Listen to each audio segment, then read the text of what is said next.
The 90s were so fixated on what was winning that they never had much time for what was merely great, and the films on this list all paid that price in different ways. Some of them made money, some got nominated, and none of them got the conversation they deserved, which is the only reason you're hearing about them now instead of 30 years ago.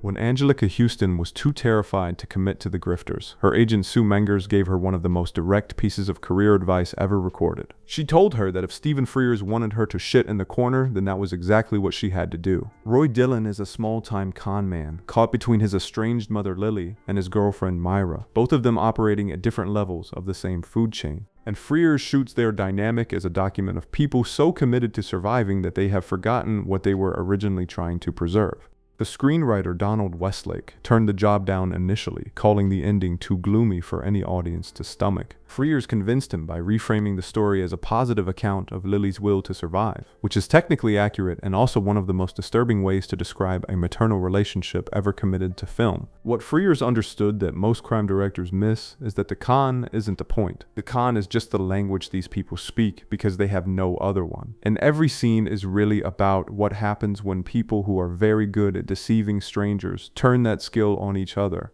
No major studio would touch the material, so Frears shot it in 34 days on a $4 million budget. The film ends in a motel room between a mother and her son, and what happens there is the kind of thing that stays with you, not because it's graphic, but because Frears gives you just enough time to understand exactly what is about to happen before it does. 3 Academy Award nominations, $13 million at the box office, and an ending the screenwriter tried to talk everyone out of, which turned out to be the proof that nihilism, done right, is more gripping than any redemption arc Hollywood was selling that year.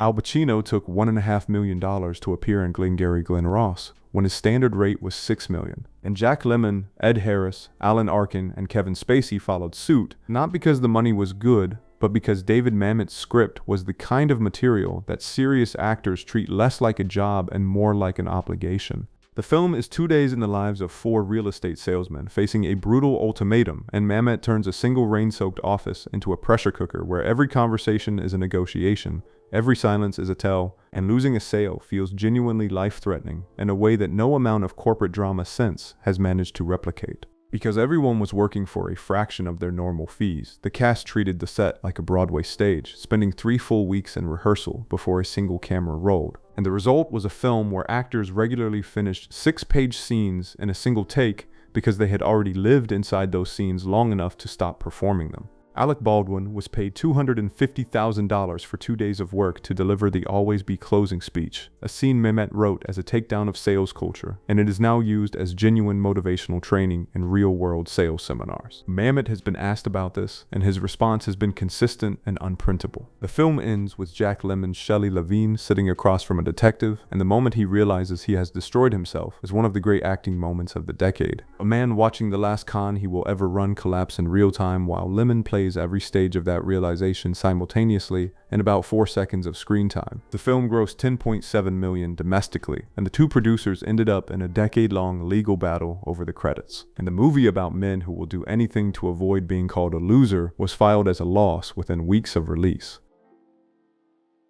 Matt Damon was so broke before landing School Ties that he had to borrow money just to afford the flight to his audition. The role he won was the film's villain, a WASP legacy student who destroys the life of a Jewish scholarship kid to protect his own position in a hierarchy he doesn't deserve. David Green is a working-class Jewish teenager who earns a football scholarship to an elite New England prep school and is warned to hide his identity. And director Robert Mandel shoots the film as a slow suffocation, the particular dread of someone performing, belonging so convincingly that they lose track of who they actually are. The shower fight between Brendan Fraser and Damon took several days to film in a cramped, humid locker room, with both actors performing their own stunts and Damon delivering anti-Semitic slurs at full intensity for hours. Fraser stayed in character as the outsider throughout the entire production, refusing to break the isolation his character lived inside, and the crew reported that the hostility on set during those scenes felt genuinely dangerous. The film grossed $14.7 million against an $18 million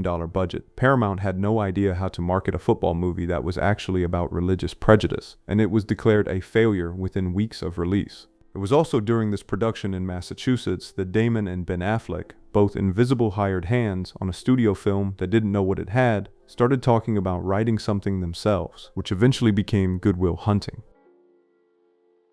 Troy Duffy was a bartender with no filmmaking experience when Miramax paid him $500,000 for his script, gave him a $15 million budget, and handed him the keys to his own production company. He responded by insulting Harvey Weinstein, blowing off meetings with Ewan McGregor, and burning every professional relationship he had built before a single frame was shot. Connor and Murphy McManus are two Irish Catholic brothers in South Boston who become vigilante killers after a confrontation with Russian mobsters, and Duffy somehow finished the film with independent funding after Miramax dropped him, producing a genuinely kinetic piece of action cinema that had no distributor willing to touch it by the time it was complete. The Columbine massacre happened months before the scheduled release, and the national climate around glorified gun violence was so toxic that the studio released the film in 5 theaters for a single week. It grossed $30,000. Before the film had found a single paying audience, Ravenous and Sean Patrick Flannery got matching tattoos of their characters' Latin mottos permanently inked on their hands. They believed in it that much, which is either admirable or heartbreaking depending on when you heard about the $30,000. The DVD sold over $50 million worth of copies, $30,000 in theaters, $50 million on DVD, and the documentary about Troy Duffy's implosion is somehow just as watchable as the film itself. Before Gattaca was released, Sony Pictures took out full-page advertisements in the New York Times for a fake company called Gene Choice, offering parents the ability to genetically select their unborn children's height, IQ, and eye color, causing thousands of people to call the number genuinely interested in the service.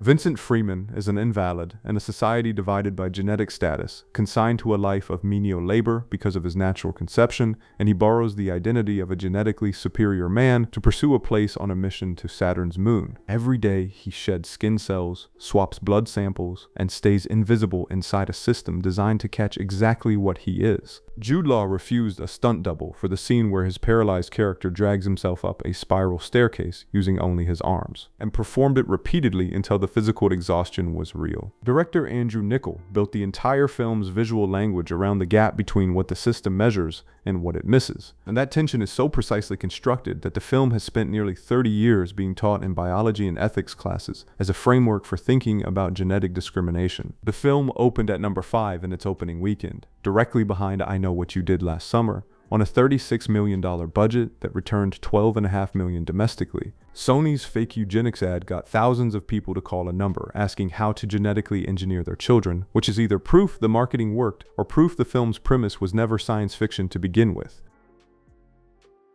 Mike Judge spent months in a war with Fox executives over the Office Space soundtrack, refusing to replace the Geto Boys and Ice Cube with something the studio considered more marketable. When an executive told him the rap music made the film unsellable to white audiences, Judge showed it to a focus group of young men who cited the music as their favorite part. Peter Gibbons is a soul-crushed programmer who stops caring after a botched hypnotherapy session leaves him in a state of permanent bliss. And Judge shoots his indifference to corporate authority not as rebellion, but as the natural state of someone who has simply stopped pretending. Fox forced Jennifer Aniston onto the production as box office insurance, rewrote her role to include a romantic subplot Judge didn't want, and suggested at one point that the film should focus on the restaurant parody instead of The Office. The studio's response to losing the soundtrack argument was to release the film with a poster showing a man covered in post-it notes that told audiences nothing about what they were about to watch. The props department needed a red swingline stapler for Milton's character. Discovered Swingline didn't make one and had a standard model spray-painted Porsche red at an auto body shop. The demand after the film became a hit was so persistent that Swingline added a red stapler to their permanent catalog in 2002, where it remains one of their best-selling items. Fox considered Office Space a disappointment and pulled it from theaters after 3 weeks. The film went on to define how an entire generation understood their relationship with work, which is a verdict a Post-it note poster was not equipped to predict.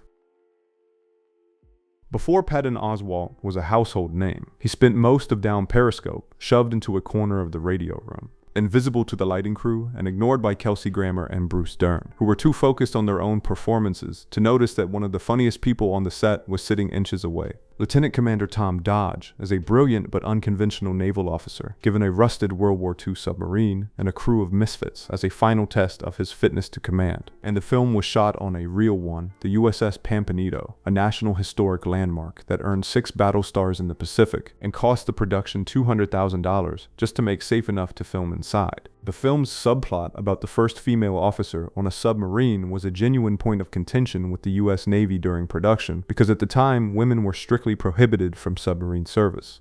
Navy liaisons objected throughout filming, found the storyline unrealistic and inappropriate, and the US Navy didn't actually allow women to serve on submarines until 2010, 14 years after the movie played the idea for laughs. The comedy the Navy dismissed as absurd turned out to be a more accurate prediction of their future than anything their own policy documents contained at the time.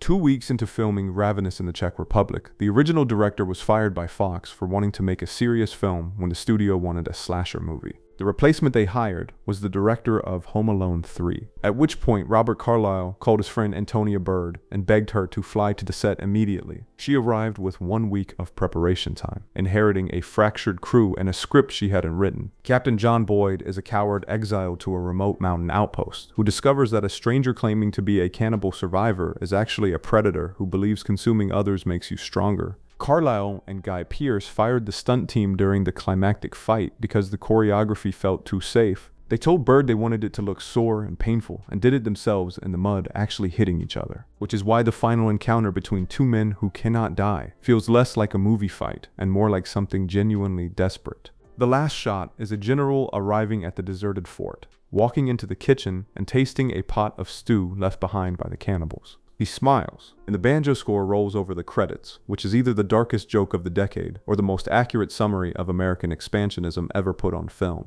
Every film on this list came out during a decade so obsessed with what was winning that it never stopped to ask what it was missing, and the answer turns out to be 8 of the most interesting things the 90s produced.